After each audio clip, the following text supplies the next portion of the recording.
आज की इस वीडियो में हम फॉर्मूला की हेल्प से मोटर किलोवाट रेटिंग को हॉर्स पावर में कन्वर्ट करना सीखेंगे।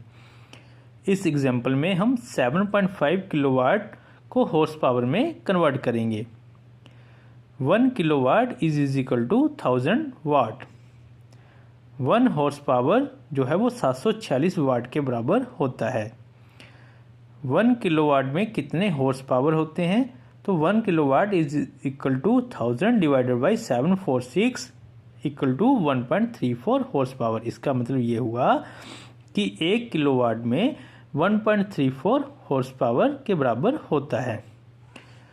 1 horsepower is equal to 0.746 kilowatt और 746 वाट। मोटर के किलोवाट को हॉर्स पावर में कन्वर्ट करने के लिए हम दो तरह से इस फॉर्मूले को यूज़ कर सकते हैं। सबसे पहले एग्जांपल में हम 7.5 किलोवाट को हॉर्स पावर में कन्वर्ट करते हैं। तो horsepower is equal to 7.5 जो किलोवाट रेटिंग है उसको 1.34 हॉर्स पावर से मल्टीप्लाई करेंगे।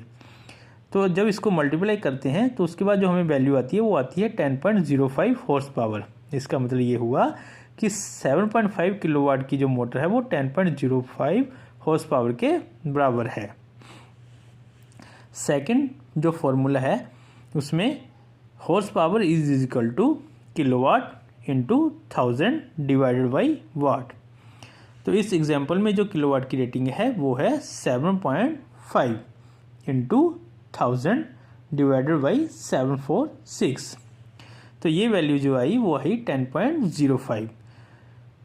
इसका मतलब ये हुआ कि जो 7.5 किलोवाट की जो मोटर है वो 10.05 हॉर्स पावर के बराबर हुई।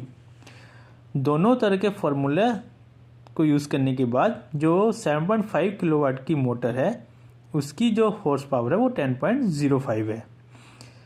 दोस्तों, जो सबसे आसान तरीका है मोटर के किलोवाट को हॉर्स पावर में कन्वर्ट करने का, तो उसमें क्या है कि जितने किलोवाट की मोटर है उसको 1.34 टाइम से अगर हम मल्टीप्लाई कर दें तो जो वैल्यू आएगी वो वैल्यू मोटर के हॉर्स पावर रेटिंग के बराबर है। जैसे कि इस एग्जांपल में हमने 7.5 किलोवाट को हॉर्स पावर में कन्वर्ट करने के लिए 7.5 इंटू 1.34 से मल्टीप्लाई किया तो वो वैल्यू जो आई वो 10.05 आई। तो इस आसानी से हम मोटर किलोवाट को हॉर्स पावर में कन्वर्ट कर सकते हैं। Thank you.